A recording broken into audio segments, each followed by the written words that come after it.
Selamat malam Budian. Hari ini saya Christine Gabriela dari kelas 11 MIPA 1 nomor absen 7 akan membacakan monolog berjudul Demokrasi karya Putu Wijaya. Seorang warga desa yang tanahnya kena gusur membawa plakat berisi tulisan demokrasi. Setelah memandang dan penonton siap mendengar, ia berbicara langsung. Saya mencintai demokrasi, tapi karena saya rakyat kecil, saya tidak kelihatan sebagai pejuang. Apalagi pahlawan. Nama saya tak pernah masuk koran. Potret saya tak jadi tontonan orang. Saya hanya berjuang di lingkungan RT Gang Gugus Depan. Di RT yang saya pimpin itu, seluruh warga demokrasi. Dengan beringas mereka akan berkoar kalau ada yang anti pada demokrasi. Dengan gampang saya bisa mengarahkan mereka untuk maju demi mempertahankan demokrasi. Semua kompak kalau sudah membela demokrasi. Demokrasi! Terdengar seruan warga bersemangat menyambut. Demokrasi! Demokrasi! Demokrasi! Benar kan? Hanya salahnya sedikit. Tak seorang pun yang benar-benar mengerti apa arti demokrasi. Pokoknya, demokrasi itu bagus. Sesuatu yang layak diperjuangkan sampai titik darah penghabisan. Sesuatu yang memerlukan pengorbanan besar, sesuatu yang menunjang suksesnya pembangunan menuju ke masyarakat yang adil dan makmur, kata mereka. Saya kira itu sudah cukup. Saya sendiri tidak mampu menerangkan apa arti demokrasi. Saya tidak terlatih untuk menjadi juru penerang. Saya khawatir kalau batasan-batasan saya tentang demokrasi akan disalahgunakan. Apalagi kalau sampai terjadi perbedaan tafsir yang dapat menjadikannya kemudian bertolak belakang. Atau mungkin karena saya sendiri tidak benar-benar tahu apa arti kata demokrasi. Pada suatu kali, RT kami yang membentang sepanjang Gang Gugus Depan dapat kunjungan petugas yang mengaku dari kelurahan. Pasalnya akan diadakan pelebaran jalan, sehingga setiap rumah akan dicabik 2 meter. Petugas itu menghimbau agar kami, seperti juga warga lain, merelakan kehilangan itu demi kepentingan bersama. Walaupun hanya 2 meter, tapi sumbangan saudara-saudara sangat penting. Artinya bagi pembangunan dan kepentingan kita bersama di masa yang akan datang. Atas nama kemanusiaan, kami harap saudara-saudara mengerti. Warga kami tercengang. Hanya 2 meter. Kok enak saja mengambil 2 meter? Demi pembangunan siapa? Bagaimana kalau rumah kami hanya 6 meter kali 4? Kalau diambil 2 meter kali 6, rumah kami hanya cukup untuk gang. Kontan kami tolak. Bagaimana bisa hidup dalam gang dengan rata-rata 5 orang anak? Tidak bisa, itu tidak mungkin. Tapi ini sudah merupakan keputusan bersama, kata petugas tersebut. Kami makin tercengang saja. Bagaimana mungkin membuat keputusan bersama tentang kami, tanpa rembukan dengan kami, seperti Raja Nero saja. Soalnya masyarakat di sebelah sana, lanjut petugas itu sambil menunjuk ke kampung sebelah. Mereka semua adalah karyawan aktif pabrik tekstil. Semua memerlukan jalan tembus yang bisa dilalui oleh kendaraan. Dengan difungsikannya Gang Gugus Depan ini menjadi jalan yang tembus kendaraan bermotor. Mobilitas warga yang hendak masuk pekerjaan atau pulang akan lebih cepat. Itu berarti efisiensi dan efektivitas kerja. Mikrolet dan bajai akan bisa masuk. Itu merupakan sumbangan pada pembangunan. Dan pembangunan itu akan dinikmati juga oleh kampung di sebelahnya. Karena sudah diperhitungkan masak-masak. Diperhitungkan masak-masak bagaimana? Kami tidak pernah ditanya apa-apa. Tanah ini milik kami, bantah saya. Tak lama kemudian, sejumlah warga dari kiri kanan kami datang. Mereka menghimbau agar kami mengerti persoalan mereka. Mereka mengatakan dengan sedikit pengorbanan itu, ratusan kepala keluarga dari kiri kanan kami akan tertolong. Mereka menggambarkannya sebagai perbuatan yang mulia. Setelah menghimbau, mereka mengingatkan sekali lagi betapa pentingnya pelebaran jalan itu. Setelah itu, mereka mengisyaratkan betapa tak monolognya kalau kami tidak menyetujui usul itu. Dan setelah itu mereka mewanti-wanti kalau tidak bisa dikatakan mengancam. Kalau saudara-saudara menghambat menghalang-halangi atau berbuat yang tidak-tidak sehingga pelebaran jalan itu tak dilaksanakan, sesuatu yang buruk akan terjadi. Berbuat yang tidak apa-apa, tidak apa. Kami terjepit di antara kepentingan orang banyak. Belum lagi kami sempat bikin rapat untuk melakukan perundingan. Pelebaran jalan itu sudah dilaksanakan. Tanpa minta izin lagi, sebuah bulldozer muncul dan menggaruk 2 meter wilayah RT kami. Warga kami panik. Jangan, ini tanah kami. Sejak nenek moyang kami ada di sini. Dulu kakek-kakek kami tanahnya lebar. Tiap orang punya tegalan dan 2 taiga rumah. Tapi semua itu sudah dibagi-bagi anak cucu. Ada yang sudah dijual, tapi ini tanah warisan. Bulldozer itu tidak peduli. Mereka terus juang menggaruk. Jangan Pak, jangan. Kalau Bapak ambil 2 meter rumah kami, tinggal kandang ayam. Kami tidak mau kampung kami dijadikan jalan. Nanti kemana anak-anak kami akan berteduh? Jangan Pak, kami belum selesai berunding. Kami tidak pernah bilang setuju. Diganti berapapun kami tidak akan mau. Ini harta kami satu-satunya sekarang. Jangan Pak. Tapi bulldozer itu terus menyeruduk dengan buas. Sopirnya tidak peduli. Dia hanya menjalankan tugas. Akhirnya kami tidak bisa diam saja. Kami semua terpaksa melawan. Saya tidak bisa mencegah warga rame-rame keluar dari rumah. Mereka berdiri depan bulldozer itu. Ini tanah kami. Akan kami pertahankan mati-matian. Dibeli ratusan juta kami juga tidak sudi. Sebab kami tidak mau pindah dari tempat nenek moyang kami. Anak-anak dan perempuan kami pasang di depan. Sudah itu orang-orang tua, lalu saya dan bapak-bapaknya. Baru bulldozer itu berhenti. Sopir yang menjalankan bulldozer itu ngeper juga melihat kami. Dia turun dari kendaraan dan berunding dengan teman-temannya. Kami menunggu apa yang akan terjadi. Lama juga mereka berunding. Beberapa anak main-main mendekati bulldozer itu dan memegang-megangnya. Kendaraan itu kuat, baru, dan bagus. Beberapa ibu-ibu duduk di jalan meneteki anak-anaknya. Saya sendiri mengambil kesempatan kencing karena terlalu tegang. Akhirnya mereka selesai berunding. Sopir itu kembali naik ke atas bulldozernya. Dia tersenyum, kami semua merasa lega.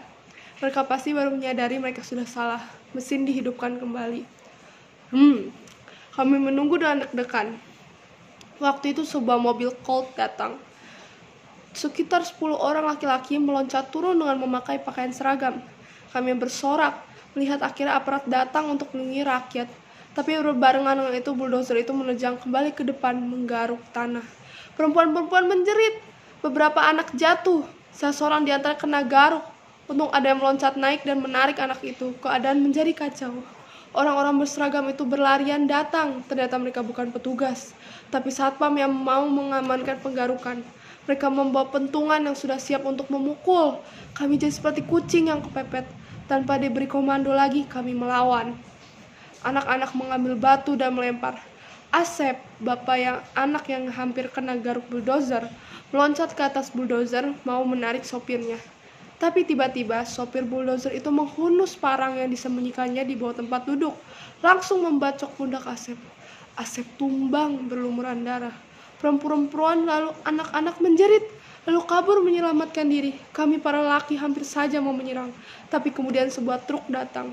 Puluhan orang yang kelihatan ganas melompat turun dan menerjang kami sambil membawa senjata tajam. Saya kenal salah satu di antaranya, bajingan di proyek Senen. Kami terpaksa mundur. Saya melarikan Asep ke rumah sakit. Untung saja tidak lewat. Barangkali pembancoknya memang tidak berniat membunuh, hanya kasih peringatan. Saya bingung. Akhirnya setelah putar otak, saya beranikan diri mengunjungi direktur tekstil, majikan warga yang menginginkan jalan pintas itu. Saya memakai batik supaya resmi dan sedikit dipandang. Tapi susah sekali, orangnya selalu tidak di tempat. Baru setelah mengaku petugas kelurahan, akhirnya saya diterima. Direktur itu kaget setelah mengetahui saya bukan petugas kelurahan, tapi korban penggusuran. Tapi ia cepat tersenyum ramah, lalu mengguncangkan tangan saya begitu saya semprot bahwa kami tidak sudi dipangkas. Dia bingung, kepalanya geleng-geleng seperti tak percaya. Lalu ia memanggil sekretaris. Setelah berunding bisik-bisik, ia kembali membandangi saya seperti orang stres. Tuhan Maha Besar, saya tidak tahu ini. Saya minta maaf. Saya tidak memperbolehkan siapa saja membuat tindakan-tindakan pribadi atas nama perusahaan. Para karyawan sudah diberi uang transport. Kalau mereka memerlukan jalan pintas, mungkin karena mereka ingin menyelamatkan uang transport itu. Di luar tanggung jawab perusahaan, pembuatan jalan itu bukan inisiatif dan bukan tanggung jawab kami. Saya minta maaf. Saya mohon menyampaikan rasa maaf saya kepada seluruh warga, katanya dengan sungguh-sungguh. Saya mulai senewen. Saya tak percaya lagi apa yang dikatakannya. Ini sandiwara apa lagi? Saya bukan orang bodoh. Saya tidak mau dikibuli mentah-mentah begitu. Saya tahu dia hanya pura-pura mulutnya yang manis, tingkah laku yang sopan itu tidak bisa mengabui saya. Saya bisa mengendus apa yang disembunyikan di balik topengnya itu. Orang kaya raya itu begitu, berpernikahan tinggi, luas pandangnya. Pasti tahu apa sebenarnya yang terjadi. Tidak mungkin dia tidak paham apa artinya 2 meter tanah bagi kami. Meskipun bagi dia 2000 hektar itu hanya seperti upil. Orang yang pasti sudah bolak-balik luar negeri itu masa tidak tahu. Kami, paling sedikit saya ini tahu. Bukannya para karyawannya itu yang serakah mau menyelamatkan uang makan, tapi dia sendiri yang memang mau mencaplok permukaan kami. Nanti lihat saja, kalau jalan sudah dibuat, uang makan akan di-stop, karyawannya akan disuruh jalan kaki datang. Tai kucing, rai gedek, sudah konglomerat begitu, menyelamatkan uang receh saja pakai menyembelih rakyat. Aku tahu. Tak kasih tahu warga semuanya apa yang sudah terjadi. Aku adukan nanti kepada Jaksa Agung. Beliau itu dulu waktu masih miskin sering mampir di warung saya. Biar orang semacam ini ditindak asu. Betul, orang kecil seperti saya ini memang kelihatan lemah dan gampang ditipu. Karena kami sadar daripada kami sehingga kami selalu menahan diri. Tapi kalau sudah kami kebangetan seperti ini, saya meledak juga. Semut pun kalau diinjak terus akan menggigit. Karena terlalu marah, saya tidak bisa ngomong lagi. Muka saya saja yang kelihatan merah. Saya siap untuk meledak. Dia semakin marah, semakin halus bicaranya. Saya diperlakukan sebagai tamu terhormat, tapi saya terus maju. Ini perjuangan. Dia menyuguhkan makanan dan minuman. Saya tolak. Saya datang bukan untuk bertamu atau ramah tamah. Saya membawa suara rakyat. Menurut keadilan. Keadilan untuk kami saja. Kami tidak minta apa-apa. Kami hanya minta tanah kami yang hanya 2 meter itu jangan diganggu. Itu hak kami. Titik. Di atas meja dihidangkan kue-kue yang lezat. Tapi saya tidak sudi menjamah sebelum tuntunan kami didengarkan. Dia mencoba bertanya tentang keluarga saya. Anak saya kelas berapa? Itu kuno. Saya tahu itu taktik untuk memancing pengertian. Dia juga berbasa-basi menanyakan bagaimana keadaan Asep. Loh, saya jadi tambah curiga. Jadi dia tahu sekali apa yang terjadi. Mungkin dia menyuruh sopir itu membacok Asep. Karena Asep juga pernah memprotes pembuangan limbah dari pabrik yang mengalir ke selokan di depan rumah kami. Saya bertekad, saya tidak akan keluar dari kantor ini sebelum ada keputusan membatalkan 2 meter tanah kami untuk jalan. Saya ditunggu oleh warga. Saya mau pergi kalau ada keputusan yang menguntungkan rakyat kecil. Akhirnya dia mengangguk. Tanda dia mengerti. Kemudian dia menunduk dan buka laci meja dan mengambil kertas. Saya bersorak dalam hati. Akhirnya memang kunci segala-galanya pada kegigihan. Kalau kita getol berjuang pasti akan berhasil. Tapi kemudian darah saya tersirap. Karena direktur itu menunjukkan kepada saya sebuah amplop coklat yang tebal. Saya langsung tak mampu bernafas. Dari atas jauh sebuah amplop raksasa berisi tulisan 25 juta rupiah. Tulisan melayang setinggi dada di depannya. Ia gemetar. Tebal coklat, apalagi di atas amplop itu tertera 25 juta. 25 juta. Ya Tuhan, banyaknya. Saya belum pernah memegang uang sebanyak ini. 25 juta. 25 juta. 25 kali hidup juga saya tidak akan sanggup mengumpulkan uang sebanyak ini. Ya Tuhan, alangkah miskinnya saya. Mengapa saya tiba-tiba dihujani rizki sebanyak ini? 25 juta. Apa yang tidak bisa dibeli dan uang sebanyak ini? Alhamdulillah, saya bisa perbaiki rumah, kredit motor, jadi tukang ojek, bayar SPP, saya bisa kirim uang sama orang tua. Puji syukur Tuhan, akhirnya kau kabulkan doa kami setiap malam, supaya kau bisa mengubah nasib. Jangan terus terjepit di tempat kumuh ini seperti kecoa. Saya gemetar, saya tak menanyakan lagi berapa isi amplop itu. Untuk apa 25 juta itu? Saya tidak perlu lagi menanyakannya. Saya hanya menerimanya lalu menyambut uluran tangannya. Lantas terbirit-birit pulang. Takut kalau amplop itu ditarik lagi. Saya ambil jalan belakang sehingga tak seorang warga pun tahu saya baru datang di rumah direktur. Saya kumpulkan keluarga saya dan jelaskan pada mereka bahwa sejak hari itu hidup kami akan berubah. Doa kita sudah dikabulkan. Esok harinya ketika para warga Gang Gugus depan kembali mendatangi saya untuk mendengarkan hasil rembukan saya dengan Pak Direktur untuk selanjutnya menetapkan tindakan apa yang selanjutnya harus dilakukan. Saya memberi wejangan. Saudara-saudara, warga semuanya yang saya cintai, memang berat kehilangan 2 meter dari milik kita yang sedikit. Berat sekali, bahkan terlalu berat. Tapi itu lebih baik daripada kita kehilangan nyawa. Lagi pula semua itu kepentingan bersama. Kita semua mendukung demokrasi dan sudah bertekad untuk mengorbankan apa saja demi tegaknya demokrasi. Di dalam demokrasi, suara terbanyak yang harus menang. Maka sebagai pembela demokrasi, kita tidak boleh dongkol karena kalah. Itu konsekuensinya mencintai demokrasi. Demi demokrasi, kita harus merelakan 2 meter untuk pembuatan jalan yang menunjang pembangunan ini. Demi masa depan kita yang lebih baik. Seluruh warga yang saya pimpin tak menjawab. Seperti yang saya katakan, mereka semuanya pembela demokrasi. Kalau atas nama demokrasi, mereka merelakan segala-galanya. Satu persatu kemudian mereka pulang.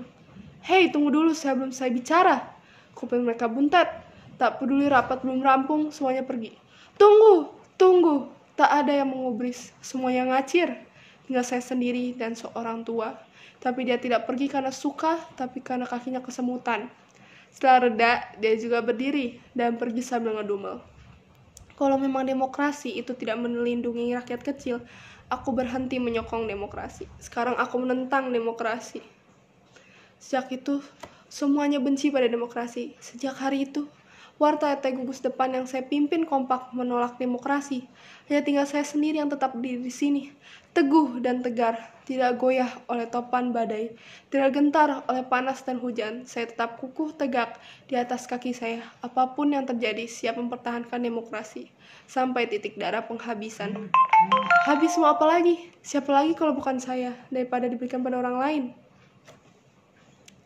Terima kasih kemudian karena sudah mendengarkan saya. Semoga monolog saya sudah sesuai dengan yang dipelajari. Terima kasih. Kemudian selamat malam.